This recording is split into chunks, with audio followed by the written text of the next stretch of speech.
என்னடா இது ஆரம்பமே அமர்க்கலமா இருக்குது அப்படின்னு சொல்லி பாக்குறீங்களா? இன்னைக்கு ஒரு சூப்பரான கேக் தாங்க பார்க்க போறோம். ஆக்சுவலா இந்த மாடல் வந்து பாத்தீங்கன்னா நிறைய பேர் நம்ம கிட்ட கேக்குறாங்க.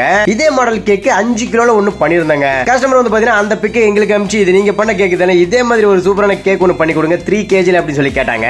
அது வந்து பாத்தீங்கன்னா வெனிலா பிளேவர்ல 3 kg 3 டயர் கேக்குங்க. டிசைன்ல உங்க சாய்ஸ்னா, நாங்க சொல்ற கலரை மட்டும் போட்டு கொடுங்க அப்படின்னு சொல்லி கேட்டாங்க.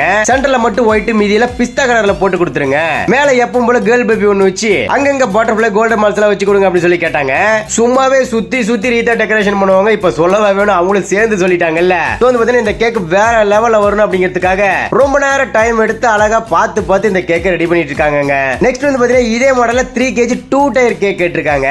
குழந்தைங்களுக்கு இந்த மாதிரி கேக் ரொம்ப பிடிச்சிருக்காமே. இதோட அவுட்புட் எப்படி வந்திருக்கு அப்படிங்கிற விஷயத்தை மறக்காம கமெண்ட்ல சொல்லிடுங்க. இந்த வீடியோ கண்டிப்பா உங்களுக்கு பிடிச்சிருந்தா ஒரு லைக்கை தட்டி விட்டு கமெண்ட்டும் பண்ணிடுங்க. இதே மாதிரியான சூப்பரான கேக்ஸ் எல்லாம் வேணும்னு நினைச்சீங்கன்னா நீங்க எங்களை கான்டாக்ட் பண்ணலாம். எங்க நம்பரை ஃபர்ஸ்ட் கமெண்ட் டிஸ்கிரிப்ஷன்ல கொடுத்திருக்கேன். ஓகே गाइस, இதே போல சூப்பரான வீடியோஸ்ல டெய்லியுமே சந்திக்கலாம். பை.